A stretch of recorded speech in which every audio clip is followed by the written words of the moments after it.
नमस्कार, आप देख रहे हैं भारत न्यूज टीवी खबरों की पड़ताल। मैं हूं आपके साथ में जितेंद्र। आइए नजर डालते हैं कुछ खास खबरों पर। एसओपी को लेके, होम आइसोलेशन के एसओपी को लेके लोगों का कंसर्न बना हुआ है।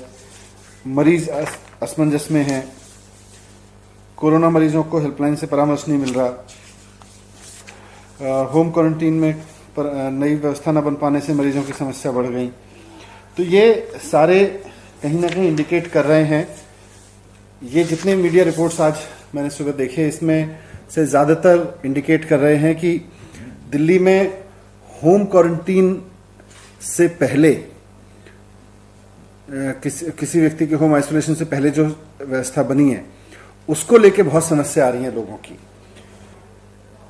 लोगों को इस बात से परेशानी हो रही है कि अब जो नई व्यवस्था बनाई है एलजी साहब ने, वो हर एक कोरोना के मरीज को अब पहले क्वारंटीन सेंटर जाना जरूरी है, वहां उसकी जांच होगी और उसके बाद तय होगा कि वो आदमी अगर होम आइसोलेशन में रह सकता है तो फिर उसको वापस भेजा जाएगा कि जाके अपने घर रहो। अगर उसको क्वारंटीन सेंटर में रहना है तो फिर उसको क्वारंटीन सेंटर में रोका जाएगा अगर उसके पास कोई सिम्टम्स हैं। तो इसकी वजह से सबसे बड़ी समस्या लोगों के साथ ये हुई है कि कोरोना का पॉजिटिव आते ही उनके सामने असमंजस हो जाता है कि अगर उनको सिम्टम्स भी नहीं है तब भी उनको क्वारंटीन सेंटर जाना ही पड़ेगा।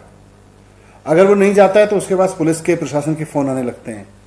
तो मतलब ये हो गया कि दिल्ली का कोई भी व्यक्ति अगर कोरोना पॉजिटिव आता है तो या तो खुद वो क्वारंटीन सेंटर जाके अपनी जांच कराएगा, नहीं जांच कराता है तो पुलिस और प्रशासन उसको फोन करेंगे। उससे लोगों में चारों तरफ अफरा तफरी फैल गई है। लोग घबराए हुए हैं कि भाई हमको पुलिस लेके जाएगी, प्रशासन लेके जाएगा। पुलिस प्रशासन भी उनको कहते हैं कि आपको क्वारंटीन सेंटर जाके जांच करानी पड़ेगी। पहले तो इन्होंने होम आइसोलेशन बंद किया। अब होम आइसोलेशन पे बड़ी मुश्किल से कह सुन के उस दिन होम आइसोलेशन के खत्म कराया, तो अब ये व्यवस्था, इसकी वजह से लोगों की कमर टूट रही है, लोग दुखी हो गए हैं। और ये सारी की सारी मीडिया रिपोर्ट्स कहीं ना कहीं यही कह रही हैं कि लोग बहुत दुखी हैं। पूरी दिल्ली में जो भी कोरोना का नया पेशेंट आ रहा है वो इस बात से दुखी है कि अब मुझे अपनी बीमारी की चिंता नहीं करनी, इस बात की चिंता करनी है कि मुझे अब जाके क्वारंटीन सेंटर पे लाइन में लग के इंस्पेक्शन कराना पड़ेगा, पहले अपना जांच करानी पड़ेगी। क्यों जाए वो वहां पे और कैसे जाएगा? उसने कोई गलती की है बेचारे ने? उसको कोरोना हो गया तो सरकार को उसकी मदद करनी चाहिए, उसकी तकलीफ बढ़ानी चाहिए। कैसे जाएगा एक आदमी वहां पे? जाके लाइनों में लगेगा, लंबी लंबी लाइनों में लगेगा तो उसकी बीमारी और बढ़ जाएगी, वो 4 और लोगों को बीमारी बढ़ाएगा। सरकार अगर उसको लेके जाती है, एम्बुलेंस है, एम्बुलेंस में अगर सरकार उसको लेके जाती है तो एम्बुलेंस पहले उस आदमी को लेके जाए जो ज्यादा बीमार है, या उसको लेके जाए जो कोई सिम्टम्स नहीं है लेकिन वो पॉजिटिव आ गया, उसको कोरोना सेंटर लेके जाना है। मेरी राय में एम्बुलेंस पहले जो ज्यादा बीमार आदमी है जिसको हॉस्पिटल जाना है उसको लेके जाना चाहिए। तो इस व्यवस्था की वजह से एम्बुलेंस सिस्टम पे भी प्रेशर बढ़ रहा है और साथ साथ में लोगों के ऊपर भी बहुत प्रेशर बढ़ रहा है। लोगों में तो अफरा तफरी मच गई है। तो मैंने एलजी साहब को चिट्ठी लिखी है कि जो दिल्ली में पहली व्यवस्था थी कि कोई भी व्यक्ति अगर कोरोना पॉजिटिव पाया जाता है तो मेडिकल टीम, सरकार की मेडिकल टीम उसके घर जाती थी, उसका घर देखती थी, उसका चेकअप करती थी। अगर उसको कोई सिम्टम्स नहीं है तो उसको कह देती थी आप घर पे रहिए। अगर उसको कोई सिम्टम्स है तो उसको कहती थी आप हॉस्पिटल चलिए। अगर उसका घर इस लायक नहीं रहता था तो उसको कहती थी आप क्वारंटीन सेंटर चलिए। तो वही व्यवस्था लागू करें।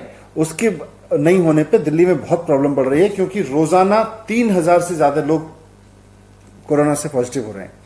3000 लोगों को अगर रोजाना क्वारंटाइन सेंटर के सामने खड़े हो के लाइन में लगना पड़ेगा तो इससे तो मरीजों की संख्या और बढ़ेगी, मरीजों की समस्या और बढ़ेगी।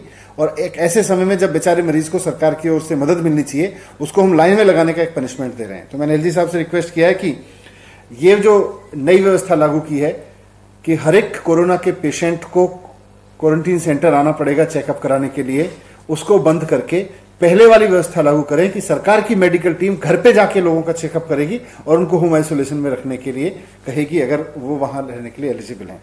तो मुझे उम्मीद है कि एलजी साहब जल्दी स्टेट डिजास्टर मैनेजमेंट अथॉरिटी की मीटिंग बुलाएंगे। मैंने उनसे रिक्वेस्ट किया है कि एसडीएमए की मीटिंग तुरंत बुला के इस फैसले को बदलवाइए और लोगों को परेशानी को दूर कीजिए, नहीं तो और ज्यादा लोगों को ये रोजाना परेशानी बढ़ती रहेगी।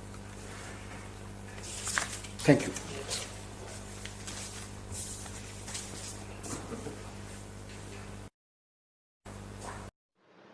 बाकी खबरों के लिए देखते रहिए भारत न्यूज़ टीवी, खबरों की पड़ताल।